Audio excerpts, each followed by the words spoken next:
Today we're going to be talking about FAMU. Head Coach Willie Simmons and FAMU. Don't sleep on the Rattlers on the recruiting trail. We're going to talk about that and more after the bumper.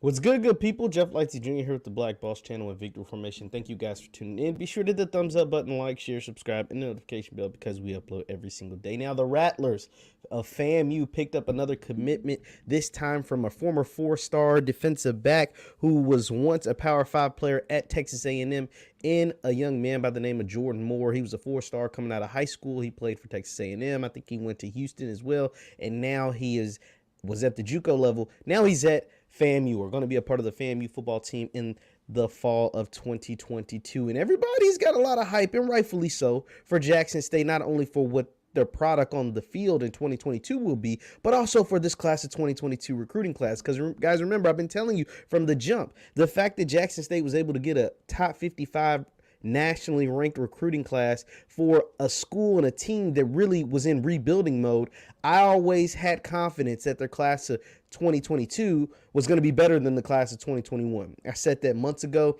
I said the foundation has already been laid. The recruits can actually see what's taking place at the school. They've already had, success. So the 2022 recruits are going to be big. And I knew that, but I didn't think they were going to get Travis Hunter, the #1 player in the country. That's a different story for a different topic. I've covered that several times. But there was another school that's new to the SWAC that is also doing the damn thing on the recruiting trail, and that is the Florida A&M Rattlers. That's right, FAMU and the Marching 100, because you can't sleep on the Marching 100, are doing the damn thing on the recruiting trail. And getting this latest recruit in Jordan Moore is big, but I'm going to show you guys some other things that FAMU is doing that is also big. So be sure to hit the thumbs up button. If you're new to this channel, my name is Jeff Lightsy Jr. with the Black Boss channel. You can subscribe to my YouTube channel, Jeff Lightsy Jr. I post content like this all the time. So first, we're going to take a look at Mr. Jordan Moore. This is the newest and latest recruit coming to FAMU. Now,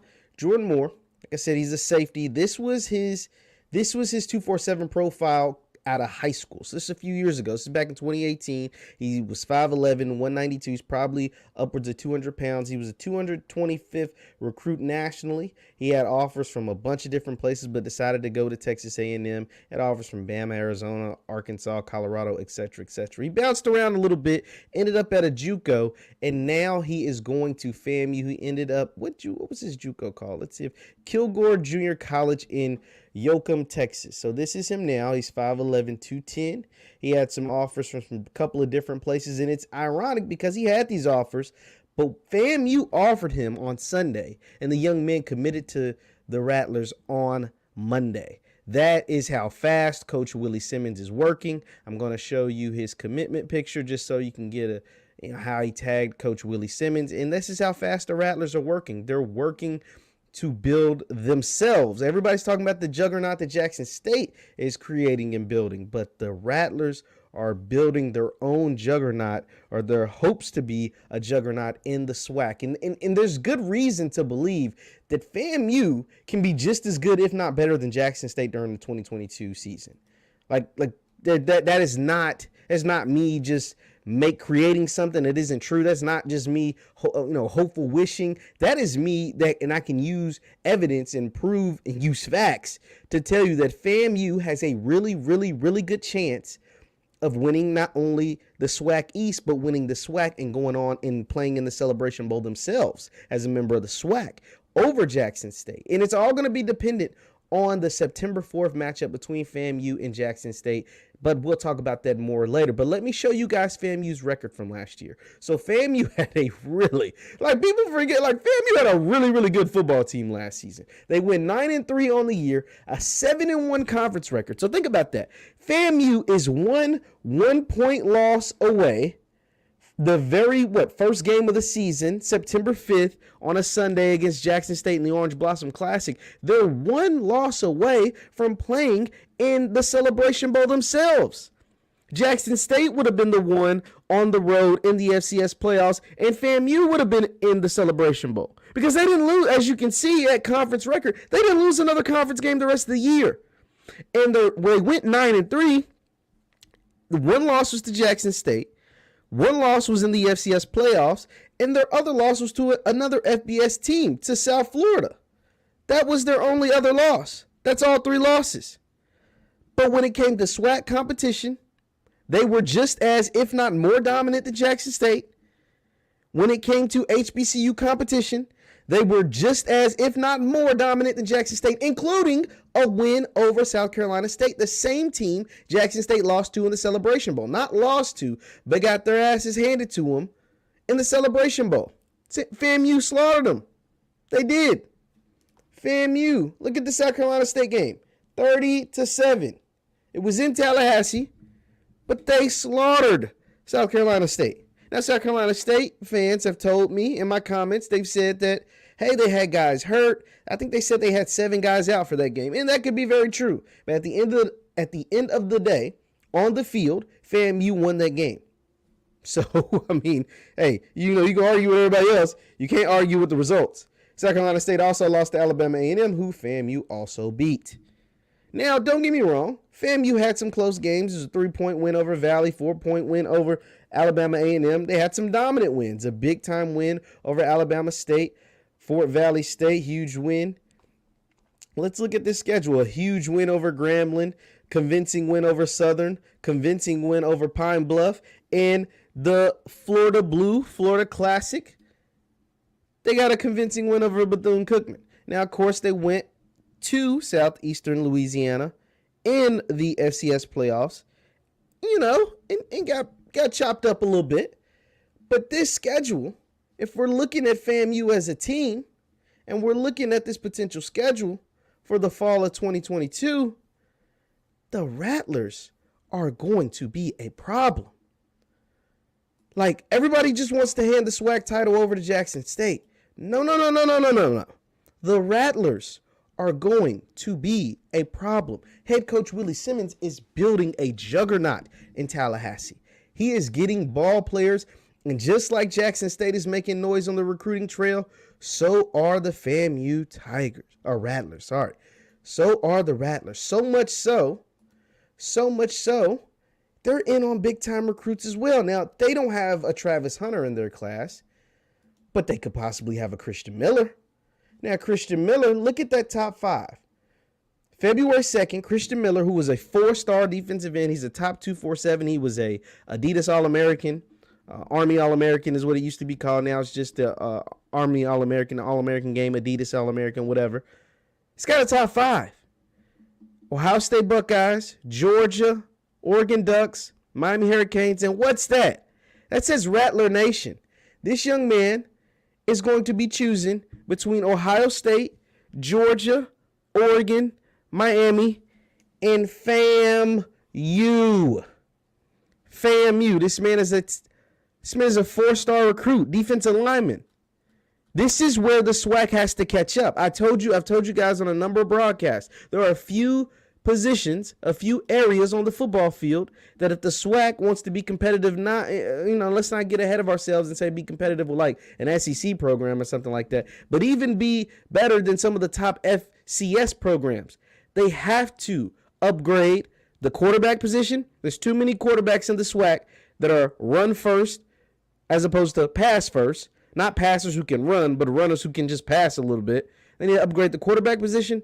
They have to upgrade the trenches. You've heard Coach Prime, Deion Sanders, who's played at the highest level, both at college and in the NFL, Super Bowls won, said that his number one concern for Jackson State was improving his quarterback and improving the trenches. Not just the first level of trenches, but even the depth in the trenches, both offensive and defensive lines. Christian Miller is a guy that can do that for FAMU. Christian Miller, 4-star, out of Ellenwood, Georgia, Cedar Grove High School, is choosing between the Buckeyes, Georgia Bulldogs, Oregon Ducks, Miami Hurricanes, and the FAMU Rattlers. Guys, this is happening. This is happening right before our eyes, and we cannot sleep on the Rattlers. Yes, Coach Prime, Deion Sanders is the pioneer to a lot of this. He is the pioneer. I'm not gonna. We can't fake the funk. Even you can hate Jackson State all you want. He's the pioneer. But don't sleep on FAMU. Deion Sanders has made it clear and evident that he wouldn't consider leaving Jackson State until he becomes dominant at the SWAC level. Well, Hugh Jackson just got hired at Grambling, and he's making waves, especially with the Cali connection. He's got a big-time Cali connection because he's from L.A. He coached at USC. He coached the Raiders, which is in Oakland. He's got huge connections out there in California.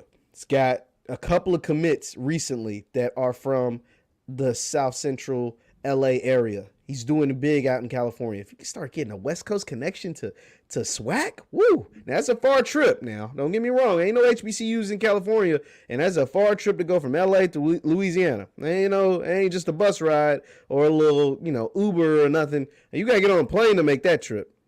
But that would be huge for Grambling. And Willie Simmons is proving that he can recruit too. Because let's be honest, guys. Let's keep it a bean. Can we keep it 100? Can we keep it a bean? Recruiting is the lifeline of college football. You can have the best coach in the world, whether it's Nick Saban, whether it's Coach Prime, Willie Simmons, Eddie Robinson, whoever. It don't matter who your coach is. You have the greatest coaches in the world. If you don't have the players, it doesn't matter. If you don't have the players, it does not matter. That's why Eddie Robinson is so beloved and so, highly regarded as the greatest, football coach in the history of HBCUs and one of the greatest football coaches, period. But he sent a lot of dudes to the NFL. That means he had a lot of talent. Coach Buddy Pugh down there at South Carolina State. They've won a whole lot of games in his 20 years. It's because he's had a lot of talent. Darius Leonard, Jacoby Durant, et cetera, et cetera. Guys that go to the NFL. Jackson State was as successful as they were this year because they had a lot of talent. James Houston, Shedeur Sanders, Shiloh Sanders, et cetera, et cetera. Malachi Weidman, who's going to play on their basketball team, by the way, which is insane. They have a lot of talent. Head coach Willie Simmons at FAMU is accumulating talent, and that's going to do nothing but bolster their program. Hugh Jackson is accumulating talent at Grambling. That's going to do nothing but bolster their program. And that's going to make the SWAC some of the best football of any conference in the country. The SWAC is going to be a great conference this season in the fall of 22, and I cannot wait to see it. But Willie Simmons and the FAMU Rattlers, do not sleep on FAMU. They didn't go 9-3 by accident. This team did not go 9-3 by accident. They're bringing their quarterback back. They're losing some guys. They're losing their top tackler. They're losing some guys, some valuable pieces. But they got some guys coming in, and potentially even better guys coming in by February. Let me know your thoughts in the chat. Let me know your thoughts in the comments. Once again, my name is Jeff Lightsy Jr. with the Black Boss channel and Victory Formation. This is my YouTube channel, Jeff Lightsy Jr. You can subscribe right there. You can follow me on Instagram and Twitter at JLightsy7. I post content on there as well. Thank you guys for tuning in. Hit the thumbs up button on your way out, and I will see you next time. Peace.